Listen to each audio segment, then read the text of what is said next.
Yo, what is up, my family? It's me, Boboke, back with another video, and I want to do something a little different that I haven't done before. But first and foremost, if you guys are new to my channel, please consider subscribing. That'll be greatly appreciated. And I want to read some very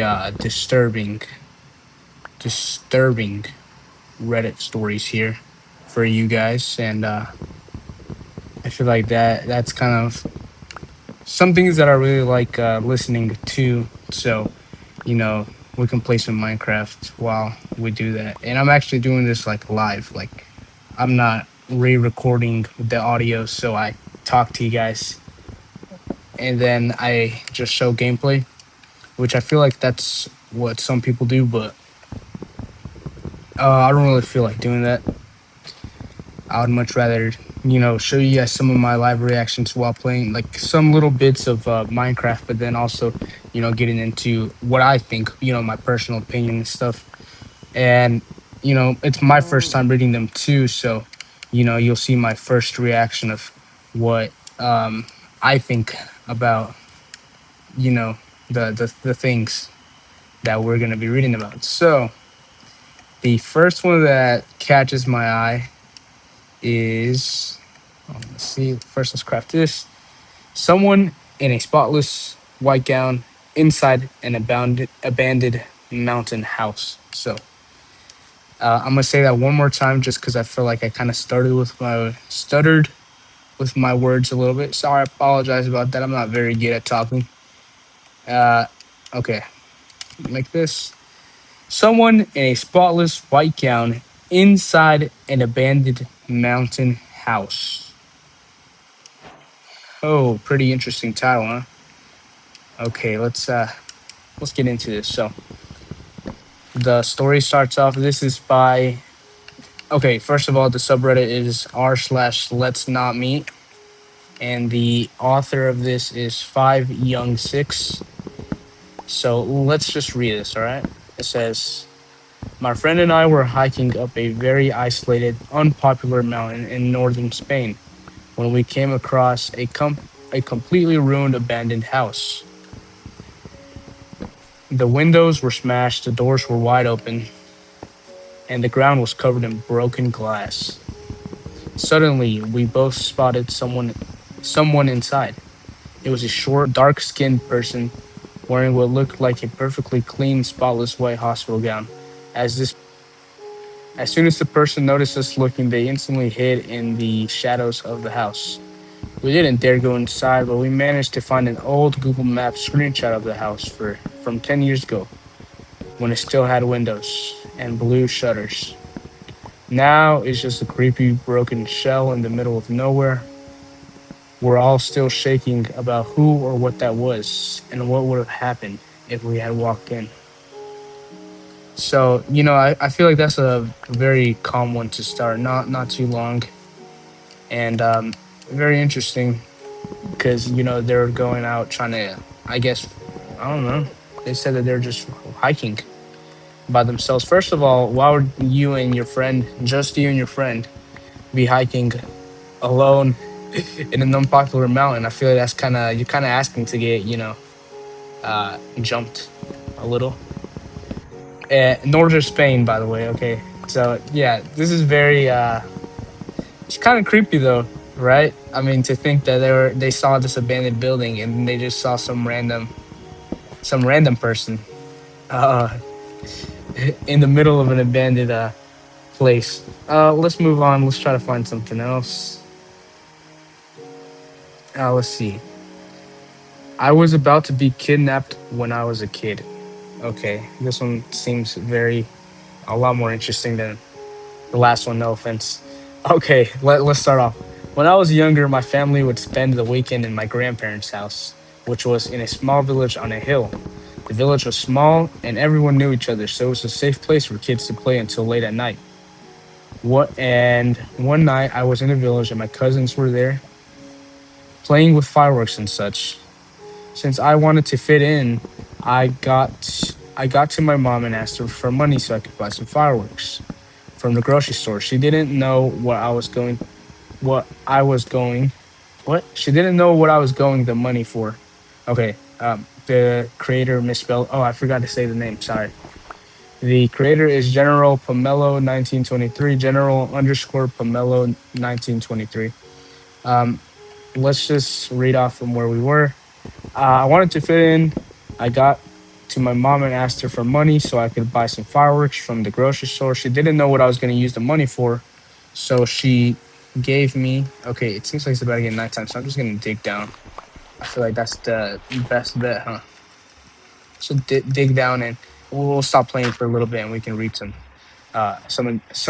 this story. So I got to my mom and asked for money so I could buy some fireworks from the grocery store. She didn't know what I was going to use the money for, so she gave me the money.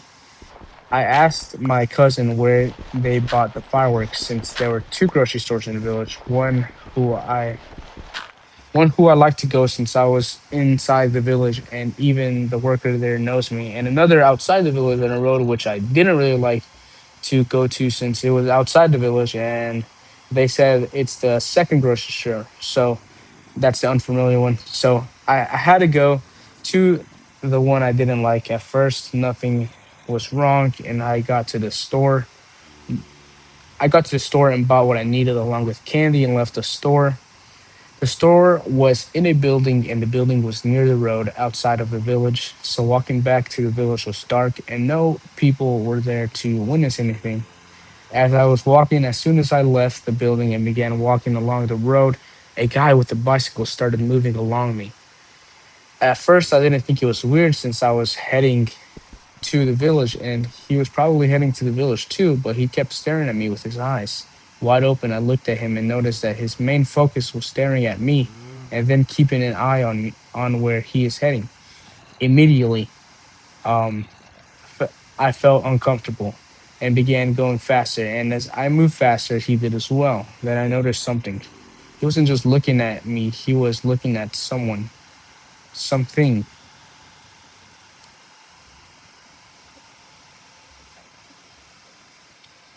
Sorry about that. Yeah, immediately I felt uncomfortable and began going faster. And as I moved faster, he did as well. Then I noticed something. He wasn't just looking at me. He was looking at something left of me on the main road. So I looked to my left to see a car with another guy staring at me, and weirdly slow moving with the car and close to me. It was clear he was trying to cover me from anyone who might see me from the road. Before I could process anything, the guy with the bicycle right to me extended his hands towards me and started saying, "Come here, Candy, Candy."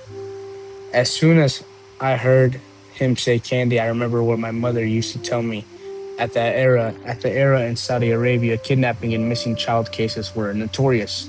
Anyone from Saudi Arabia would know what I'm talking about. So my mother used to tell me, never go with someone promising you candy. Scream and run as fast as you can. So remembered so I remembered that and began running full speed trying to escape them. But of course I couldn't since one was riding a bike and the other had a whole ass car.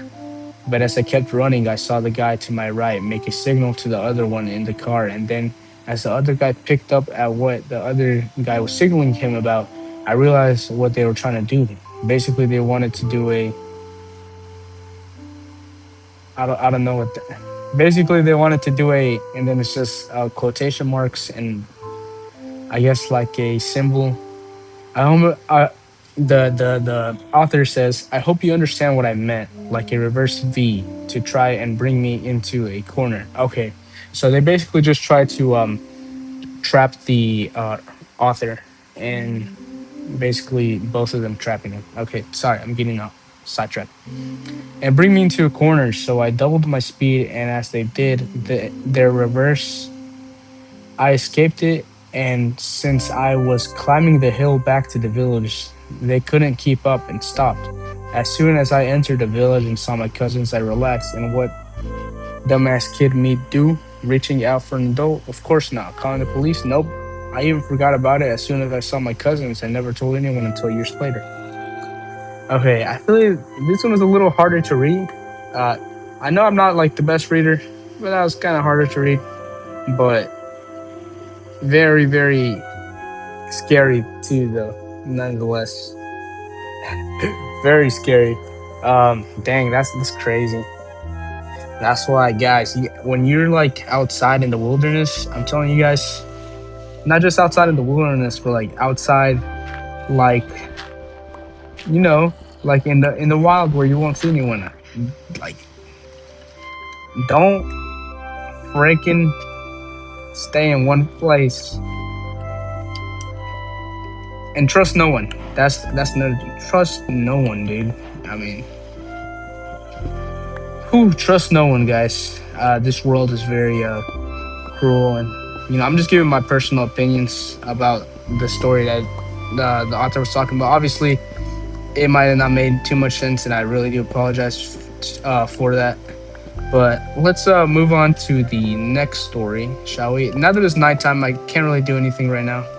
I can't really try to go and attack mobs at night because I'll die. I'm not the best at PvP, but let's make some charcoal here. Is this how you make charcoal, guys? I think it is. No, the other way. Yeah, okay. Well, at least we got some light now, and we'll just make some charcoal, and then we'll just keep on doing stuff. Let me try to at least make a little small hole so I can see the outside world just a little bit.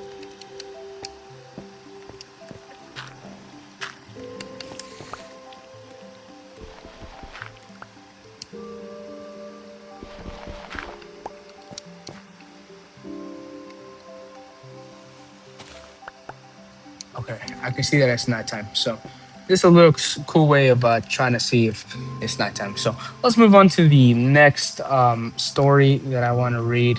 And there's one that kind of catches my eye. Here it's called Mall Encounter, and the creator is Brain Not Found 404. If you guys want to check it out for yourself. And let's read that while we relax here. We cook up our charcoal so we can make some torches, and let's just get into it. So, woman at mall, let's not meet. This happened a while back at one of the bigger local malls in Georgia. I was 19 at the time, but like my sister and cousin, I've always looked significantly younger than my actual age. My sister was 12 and my female cousin was 16. To anyone glancing at us, we probably looked like three teenagers out shopping together. None of us appeared over 18. That detail ended up mattering more than I could have imagined. We're just wandering around, window shopping, grabbing snacks, and enjoying a regular day out as a family. The mall wasn't overly crowded, but it had the usual weekend foot traffic. We were walking through one of the main corridors when this woman suddenly approached us. She looked disheveled, messy hair, clothes that had clearly been worn for a while, and an anxious, almost desperate energy about her. She was probably in her 40s or 50s. She zeroed in on me immediately and asked if she could borrow my phone. Her story was that she'd been at the mall shopping for 2 days straight and no one would come pick her up. She claimed she'd been calling her ride repeatedly with no success. Something about it fell off right away. The way her eyes darted around and how intensely she focused on us. But she seemed genuinely distressed, and I didn't want to be the kind of person who ignores someone in need. Against my better judgment, I handed her my phone. She put the call on speaker without me asking. The first number she dialed went straight to that robotic message. This number has been disconnected or is no longer in service. She didn't react much, she just muttered something under her breath and immediately tried another number. This time it rang out through to voicemail. What followed was uncomfortable and increasingly strange. She started rambling into the phone, her voice getting louder and more frantic. She went on about how she'd been calling for days, how they knew she was at the mall shopping, and how she didn't understand why they wouldn't answer or come get her. And then she pivoted and started describing us, me, my sister, my cousin in detail. She told the voicemail that these three nice young girls, even though I was 19, had been kind enough to let her use their phone. She described our appearances, our ages, guessing younger than we were, what we were wearing, and even how we were sticking together. Hearing a strange narrate us back to some unknown person, or sorry, Hearing a stranger narrate us back to some unknown person on a voicemail made my skin crawl. It felt like she was reporting our details to someone, almost like she was marking us. The second she had handed my phone back to me, I snatched it, told my sister and my cousin we needed to go right now, and quickly led them away. I knew exactly where I wanted to go. The alternative store, a short distance down the corridor. It was one of those shops with edgy closing, band merch, posters, and staff that always seemed friendly and protective toward the younger customers. I shopped there before and remember how these employees would chat with teens and keep an eye on things. I figured if anyone would help us or at least create a safe buffer, it would be the people in there. We ducked inside, weaving through the racks of dark clothes and accessories, trying to act casual while my heart pounded. We hadn't even been in the store for a few minutes when I spotted her again through the entrance. She walked straight in, eyes scanning the aisles with that same desperate intensity. She started asking employees and other shoppers if they'd seen three young girls matching our description. She was persistent, moving through the store with purpose, describing us again to anyone who would listen. The store staff noticed something was off. They started positioning themselves near us and subtly uh, redirected her questions. I whispered to my sister and cousin to stay close behind a display of hoodies and jewelry, keeping low and out of direct sight. The fact that I had chosen the specific store because I knew that the people inside would help us probably saved us from a worse confrontation right then. The situation escalated quickly after that. She eventually left the store but didn't leave the area. From what we could gather later, she began following another family that somewhat resembled us. Again, three younger looking females. Mall security was called when her behavior turned erratic and aggressive. When they confronted her near the upper level, she apparently tried to throw herself off the top floor railing of the mall. It was chaotic. Security had to physically intervene to stop her, while other shoppers backed away. We stayed hidden in the alternative store until things calmed down, with the staff checking in on us and making sure we felt safe. Once the immediate threat had passed, we got out of the mall as fast as possible, sticking close together and constantly looking over our shoulders. I still don't know what her actual intentions were. The disconnected number, the rambling voicemail, where she describes us in detail, the way she fixated on following us and then latching onto another small group. It felt predatory, like she was trying to document us or draw us into something bigger and more dangerous. That day could have gone very differently if I hadn't trusted my gut and headed straight for the alternative store where I knew we'd have backup. Woman at the mall, let's not meet. Dang, that was low key terrifying. I'm not even gonna lie. That was probably, I mean, where I'm at, where I'm from, there's definitely, I guess, malls like that. And some weird stuff definitely does occur in those types of malls. So, yeah, definitely, if you're in the mall and you're going by yourself, especially by yourself, please take precautions. Never go to a mall alone. I feel like that's kind of the worst things you can really do. The author or the writer of this post is definitely really smart for taking that initiative. Obviously, um, that would have been really scary. Honestly, had that happened to me, uh, I don't know what I would do. I don't really go to the mall anyways. That's not really something that I do, but yeah, definitely not a cool experience for what the author and especially the younger girls went through. It's kind of creepy, especially considering the fact that this lady is in her 50s or 40s or 50s. Whew, I don't think I would even talk to that lady. Not gonna lie, I don't think I would have ever like tried to even talk to her. I would have said no, thank you, get out of here. All right, but let's move on to the next one. It's kind of fun. Let me try to find a good one. And while we try to like find some ores or like some coal or something at least, or maybe just some. Well, I'm getting a bunch of stone, so I can make stone tool, stone axe, all of that good stuff. Seems pretty good to me. And yeah, let's continue going. Let's try to find one that is very interesting. Mhm.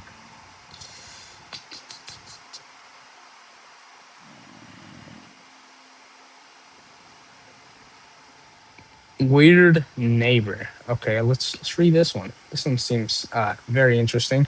So this is written by Brilliant Bex, 1992. and it's titled Weird Neighbor. Okay, so the story goes.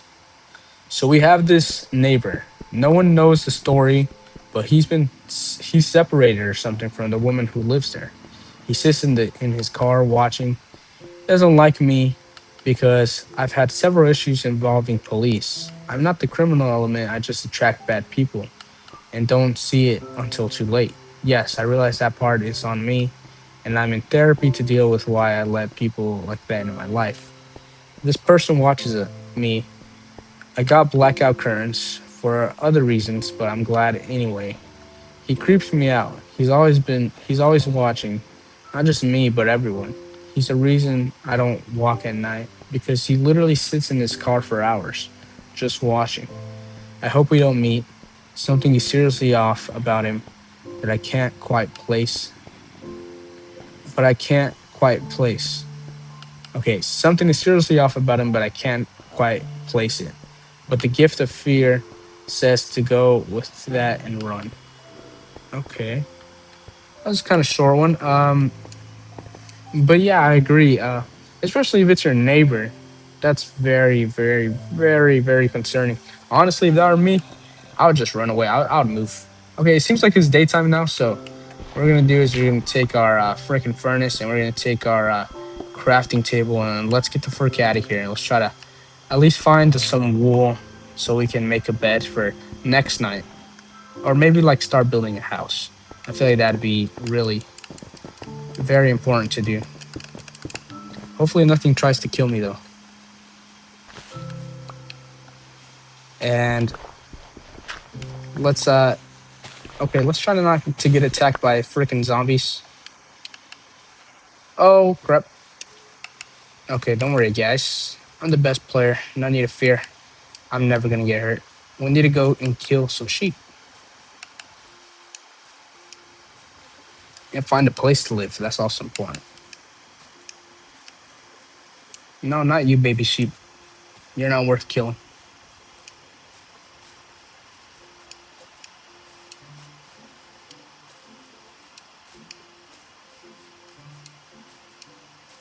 I also want to find a cool place to set up our little base, right? I feel like that's something important too.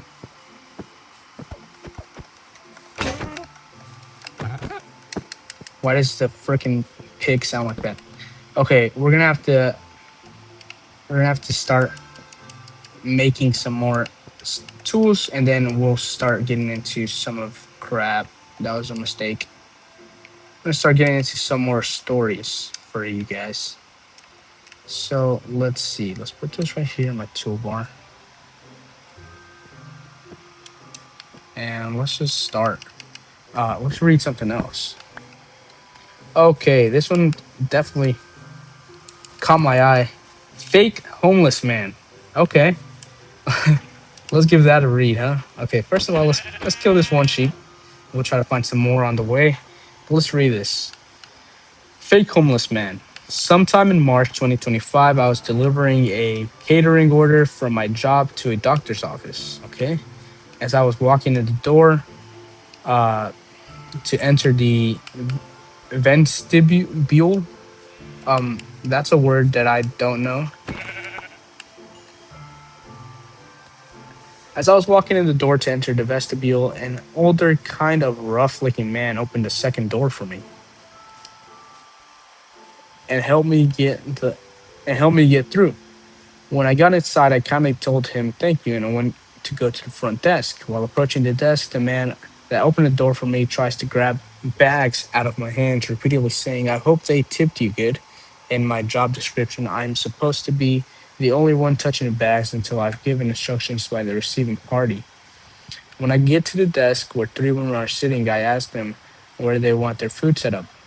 One of them told me through these doors all the way to the back on the left. The double doors had bright red letters, authorized personnel only. None of the women working there escorted me to the back. The same man that opened the door for me is still yanking bags from my hands while I'm trying to tell him I can get it. He insisted on helping me carry the bags. At this point, I thought he might have worked there because no one else tried to help or walk me to the back. We get in the back where another woman is there waiting for me. I asked her if she wanted me to set everything up, and she told me she did. I started getting everything out, and the man that had taken the bags from me was getting stuff out too. When I finished setting up the table, I heard him ask the woman a question. Her response was no, but thank you, sir. At this point, I was fully aware that he did not work there. It didn't make sense for her to respond that way if they were coworkers. He also clearly did not look at he also clearly did not look like he worked with me, as I was in a work uniform and he was in a grayish kind of dirty sweatsuit. I started walking to the exit to get ahead of him. It was through the long, narrow it was through the long, narrow I just lost my narrow hallway. He followed me, and there's a freaking skeleton trying to kill me for some reason. Ooh, yeah, you can't get me. Oh yeah, you're too bad. Oh yeah, you're too horrible. He followed me through before, but I hoped I could get ahead of him because he had a bit of a he had a bit of a he had a bit of a. I need to kill. I'm sorry. I'm so sorry. I'm so sorry. I just need your meat. I'm sorry. Please forget. Just forgive me. Please. I just need some meat.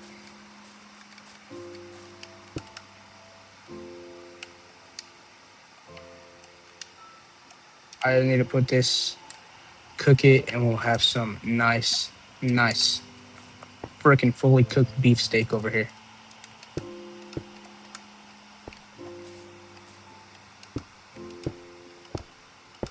Make a little base like this. Just a calm little hideout, as to not die from these freaking mobs that might spawn in. You know, better safe than sorry, right? Yeah, this is a very nice, cozy little hideout, and we can eat some food. Okay, I started walking to the exit to get ahead of him. It was through the long, narrow hallway he followed me through before, but I hoped I could get ahead of him because he had a bit of a limp. However, he beat me to it, so I tried to go around him. He starts walking in a zigzag, cutting off any way that I could get around him. When he when he got to the end of the hall, back to the double doors, he stopped and looked at me. So I went to open it, and he finally stood really close beside me. We finally get back into the lobby, and I start to leave. He stops and goes, "Let me ask you something. Did they tip you good?" I told him I didn't know, and went to leave. He stops me again, interrupting. He stops me again, starts the same way. "Let me ask you something." Then says, "Can I have $3 to get to the bus? I did help you carry that stuff back there." I told him I didn't have any cash on me, but I could go look in my car to find some. At this point, assuming he was homeless, he looks at me like I offended him and says, "Oh no, I'm 69 years old and I do not do that." As if I just offered to have sex with him or something in my car. I said, "Thank you for his help." I told him no, and I said I could look in my car for cash and bring it back to him inside. He followed me outside. I tried to run to my car and leave, but at this point he was watching me. So instead, I grabbed $5 from my passenger side and gave it to him. I tried to leave again, and he stops. "Let me ask you something. Why aren't you in school?" I told him I wasn't in school. He walked closer to me. To me, he said, "Let me ask you something. How old are you?" I lied. I told him I was 26. I thought maybe he'd back off if he thought I was older. He starts waving his arms in the air, making really loud sounds and laughing like he was shocked. He gets closer and goes, "Let me tell you something. Don't get offended. Don't get offended." He continues, "I thought you were maybe at least 19," trying to laugh it off. I told him I get that a lot and start leaving again. At that point, I had been able to back up enough to get to my passenger seat again. I jump in through the passenger side and get into my driver's seat, and he's walked closer to my car. I lock the doors and start to back up. I look in my reverse camera, and he's standing behind my car with his phone out like he's taking pictures. During the entire interaction, because I was in my work uniform, he was able to get my name, my job, my work position, my car, and a picture of my driver's plate. I fully believed he was going to follow me back to my job. Thankfully, he did not.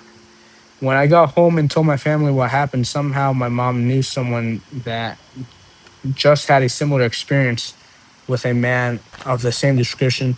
I looked it up on Facebook and was able to find a picture, and sure enough, same guy.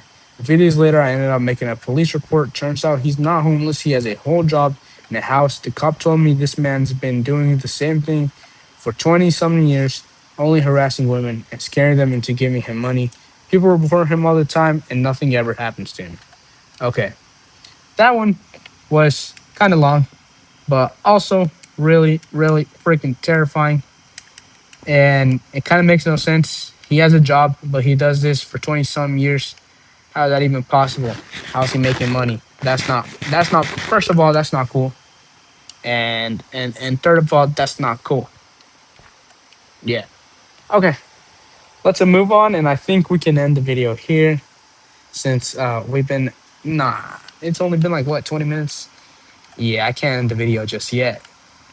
We need to find some other stuff to talk about. Okay. How does one just disappear? A man broke into my home and spoke to me. The man in the warehouse met an old girlfriend and accidentally ended up in a drug den with a Nazi. I'm not even gonna read that one. Too many yellow hoodie chasers of it. No, it's never been again. Just stalking the things going on.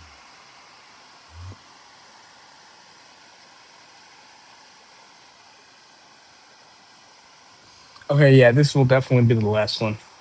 Um, let's try to find a good last one, like a long last one. My car was blocked in the parking lot along with a stranger's one, and I'm sure this stranger was the same guy who used to follow me everywhere 10 years ago. Okay, I'm not a native English speaker, and I'm using a translator.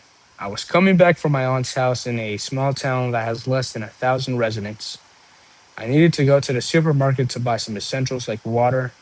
On the way back, about 30 minutes from the city where I live, there is a small mini market located next to a car wash right at the entrance of a town that I passed through to return home. Outside this mini market, the parking spaces are very tight. There are about 16 spots in total, 8 on one side and 8 on the other. I went inside, took a few things, and went to pay. I stayed there for maybe 3 or 4 minutes. When I came out, I noticed that a gray car was parked in the lane right in front of me, of my car, which prevented me from leaving the parking lot because the only way to exit is by reversing.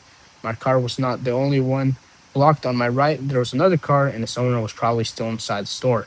I went back inside and spoke to the cashier, explained the situation. Then she told a coworker, asking her to walk around and check if anyone owned a car of that same color and model.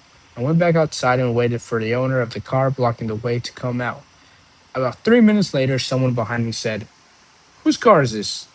When I turned around, I saw a very tall guy, around his 30s, and I immediately understood that he was the owner of the other car that was blocked by the gray one. I told him that I was waiting for the owner of that car. He replied in an annoyed tone, "How can someone even park like this?" I could only nod, confused by the situation. He then moved and took out a picture of the license plate of the car that was blocking us.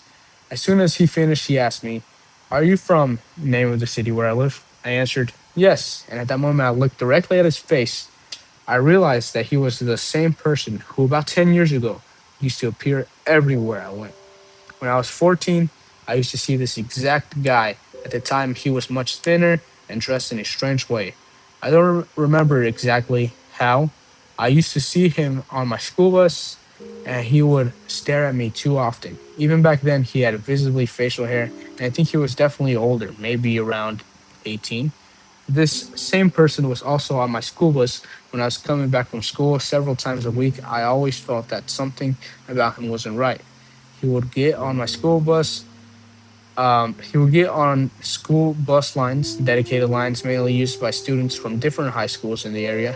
One particular detail that made me really notice him was that besides that he would the way he looked at me, sometimes he had a backpack and sometimes he didn't, even though he was on a school bus line. And somehow he was always on my same bus. Once returning from school, I remember this guy being again on the bus and then sitting on a bench in the square while I was passing by, and he looked at me. This guy arrived at the bus stop from a completely different direction every morning. So why, when I was returning home, this guy walked in my same direction? I live on a wide street in my city. And around 2015, 2016, while I was closing the gate of my house, I saw this guy walking on the opposite side of the street. I also saw him other times on the bus during the same period, but then one day I simply stopped seeing him. Going back to the present, I answered that yes, I was from that city, and he just nodded. The man who was blocking our cars came out of the store shortly after. This man with white hair, wearing a black leather jacket with a slight hunch and a strange way of walking. The guy next to me, once the man approached the car, asked him if he thought it was normal to park like that. The man apologized, saying he was in a hurry, got into his car and quickly drove away. After the way was finally cleared, the guy said, "I don't know what to tell you," and laughed. With a slight smile, then he said goodbye and drove away as well. Now, I don't know if this is just a huge coincidence, but there are two possibilities. This is simply a massive coincidence, especially considering that we're about 40 minutes away from the city where I live, and apparently this guy lives that morning. I left my house around 9, while at the moment it was around noon.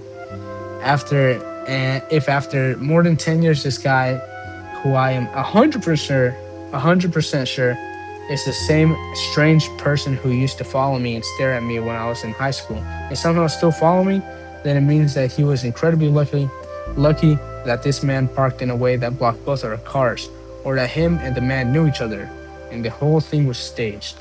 I repeat, I stayed inside the mini mart for only 3 or 4 minutes, and when I parked, I don't think there was another car next to mine. Okay. Um, I don't know. I don't know too much. I don't know. What do you guys think? Cause I'm gonna be kind of honest. I don't really think. I mean, it could be that the guy was maybe stalking you way back when, or probably not no more. That one is kind of weird. It was a very long one, but also really interesting. I don't know how to feel about that, but all right. Well, that's the end of this video, guys. I thought I would do something a little different. I didn't do my other Minecraft world. I thought about doing it, but I decided that I feel like that one would be best with topics from my life rather than topics from other people. But if you guys enjoy this video, please make sure to subscribe. If you guys are new to my channel, please consider subscribing, liking, and giving me any more suggestions for what I should talk about. Or if you guys want to see this type of Reddit stories, or if you guys have any other format or whatever you guys want to tell me, or guys, you can just comment down some scary experiences from you guys' life that you guys want to tell me. Uh, and if you guys give me consent to read them, I'll read them on the freaking video, guys. And yeah, hope you guys enjoyed. As always, thank you for watching, and I'll see you guys next time. Peace out.